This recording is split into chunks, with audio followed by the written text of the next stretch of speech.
कहानी के शुरू में हम कीड़ा नाम के एक लड़के को देखते हैं जिसे एक भैंसा अपने सींगों पर उठा लेता है और इसे खाई में फेंक देता है। कीड़ा चट्टानों से टकराता हुआ एक छोटी सी जगह पर बेहोश हो जाता है और ऊपर कीड़े का बाप ताओ इसे मरा हुआ समझकर वहाँ से चला जाता है। कुछ दिनों के बाद कीड़े को होश आता है, तभी वहाँ पर बारिश आने लगती है जिसका फायदा उठाकर वो नीचे कूद जाता है। कीड़ा अपने घर जाने का रास्ता ढूंढने लगता है, लेकिन इस पर भेड़िए हमला कर देते हैं, जिनमें से वो एक भेड़िए को जख्मी कर देता है। फिर बाद में वो इसे गाड़ में ले जाकर इसकी मरहम पट्टी करता है। वहाँ पर वो भेड़िए के जख्मों को साफ करता है और इसके बाद अगली सुबह उठकर वो बाहर जाता है और अपने पैर के जख्मों को ठीक करने के लिए कुछ जड़ी बूटियां लाता है। कीड़ा जब पानी पीता है तो भेड़िया भी अपना मुंह खोल लेता है और अब कीड़ा इसे पानी देने के लिए जाता है। शुरू में भेड़िया इसे देखकर घुराता है, लेकिन कीड़ा इसे कहता है कि मैं तुम्हारी जान बचा सकता हूँ, मैं तुम्हें कुछ भी नहीं करूँगा। भेड़िया वो पानी पी लेता है। साथ ही अपनी जान बचाने के लिए कीड़ा यहाँ पर जो कीड़े खा रहा होता है वो कीड़े वो भेड़िए को भी देता है और अब धीरे धीरे इनके बीच में एक रिश्ता बनना शुरू हो जाता है। ये दोनों के दोनों जख्मी है, इसीलिए कुछ दिनों तक ये इसी गुफा में रहते हैं। एक रात को कीड़ा अपने हाथ में तारों के इन टैटूज को देखता है जो इसके पिता ने बनाए थे और इसके बाद इन्हीं तारों को आसमान में देखता है। वो कहता है कि मुझे घर जाना है अपने माता पिता से मिलने, और अगली सुबह वो अपने घर के सफर के लिए तैयार हो जाता है। वो इस भेड़िए से कहता है कि तुम भी अपने घर चले जाओ, इससे पहले कि बर्फ पड़े मुझे भी अपने घर पहुंचना होगा। और कीड़ा यहाँ से निकल जाता है और वो देखता है कि वो भेड़िया लगातार इसका पीछा करता है। हालांकि कीड़ा कई बार भेड़िए को भगाता भी है, लेकिन वो इसके पीछे आना नहीं छोड़ता। और जब भेड़िया एक सूअर को देखता है तो इसका शिकार करने की कोशिश करता है, पर वो शिकार नहीं कर पाता। कीड़ा समझ जाता है कि वो भूखा है और इसे वो कीड़े देता है जो वो खुद खाता था, और पहली बार वो भेड़िया कीड़ा के हाथों से वो कीड़े खाता है। यानी कि अब ये दोनों एक बहुत अच्छे दोस्त बन चुके हैं। इसके बाद भेड़िया एक खरगोश का शिकार भी करता है जो ये दोनों मिलकर खाते हैं और रात को एक दूसरे के साथ ही सो जाते हैं। अगली सुबह भेड़िया कीड़ा का मुंह चाटकर इसे उठाता है। कीड़ा कहता है कि तुमसे कितनी बदबू आ रही है और वो इसे जबरदस्ती नदी में फेंक देता है। ये दोनों के दोनों नदी में नहाते हैं। साथ ही यहाँ पर भेड़िया दोनों के खाने के लिए एक मछली भी पकड़ता है और इसके बाद कीड़ा अपने घर की तरफ बढ़ने लगता है। अब ये दोनों के दोनों एक साथ मिलकर शिकार करते हैं। कीड़ा इस भेड़िए का नाम लेता है अल्फा। और एक रात जब वो आग जलाकर बैठे होते हैं तभी वहाँ पर कुछ और भेड़िए आते हैं। अल्फा इनके पास जाता है। दरअसल ये अल्फा का परिवार है। कीड़ा समझ जाता है। वो अल्फा से कहता है कि तुम्हें अपने परिवार के साथ जाना चाहिए।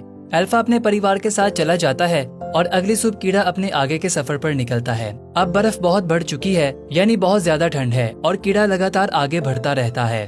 तभी वो देखता है कि कुछ भेड़िए एक मरे हुए शिकार को खा रहे हैं, जिनमें से एक अल्फा भी होता है। अल्फा को इसके साथी भेड़िए शिकार नहीं खाने दे रहे होते। कीड़ा इसे पहचान जाता है। वो अल्फा की तरफ बढ़ता है, पर तभी बर्फ टूट जाती है और वह झील में गिर जाता है। दरअसल ये एक जमी हुई झील होती है। अल्फा ये देखकर इसकी तरफ भागता है। अल्फा इसकी तरफ भागकर बर्फ को तोड़ने की कोशिश करता है, लेकिन बर्फ बहुत ज्यादा मजबूत होती है, इसीलिए वो इसे तोड़ नहीं पाता। कीड़ा के पास जो चाकू होता है वो इससे बर्फ को तोड़ देता है और अब एक बार फिर से ये दोनों मिल चुके हैं। कीड़ा अपने आप को ठंड से बचाने के लिए कपड़े उतारता है और आग जलाता है। रात को ये दोनों एक साथ सोते हैं। अगली सुबह जब कीड़ा अपने आगे के सफर पर जाता है तभी एक आदमी दिखता है, जिसे देखकर वो बहुत खुश हो जाता है। लेकिन जब वो इसके पास जाता है तो वो देखता है कि वो ठंड से जम चुका है। कीड़ा इसका धनुष तीर लेकर आगे बढ़ता है और तभी इनके ऊपर लगड़बगे हमला कर देते हैं। ये दोनों के दोनों अपनी जान बचाने के लिए गुफा में शरण लेते हैं। ये गुफा एक शेर की होती है जो कीड़े के ऊपर छलांग लगा देता है, पर इससे पहले कि वो कीड़े तक पहुंचता, अल्फा इस पर हमला कर देता है।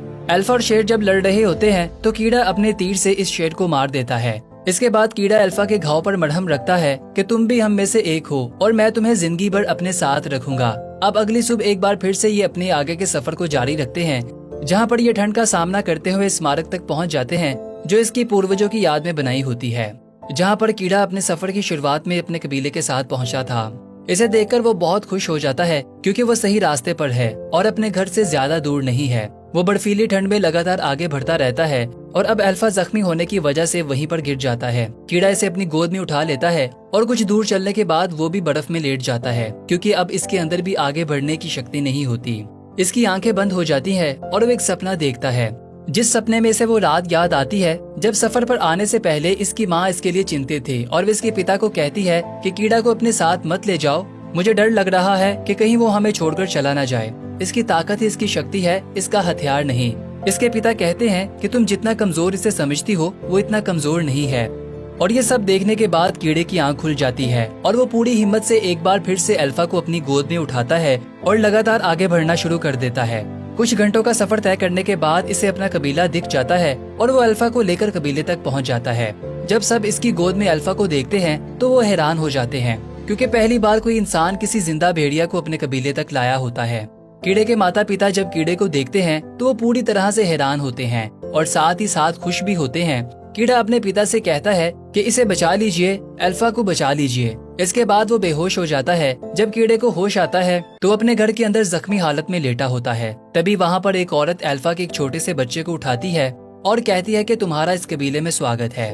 दरअसल कीड़े को पता नहीं था कि अल्फा प्रेग्नेंट है। अल्फा के बच्चे हो चुके हैं और कबीले वालों ने इसे एक्सेप्ट कर लिया है। कीड़ा अल्फा के पास जाता है और इसे कहता है कि अब सब कुछ ठीक है। इसके बाद जब ये दोनों के दोनों ठीक हो जाते हैं तो एक साथ बैठे होते हैं। यहाँ पर अल्फा के बच्चे भी होते हैं। ये एक नए दौर की शुरुआत होती है जहाँ पर इंसानों ने भी जानवरों से दोस्ती करना शुरू कर दी थी। अंत में हम देखते हैं कि कबीले वाले और भेड़िए एक साथ शिकार पर जा रहे हैं। उम्मीद करते हैं कि आपको ये कहानी जरूर पसंद आई होगी। मिलते हैं फिर से एक और दिलचस्प मूवी के साथ। तब तक के लिए बाय बाय।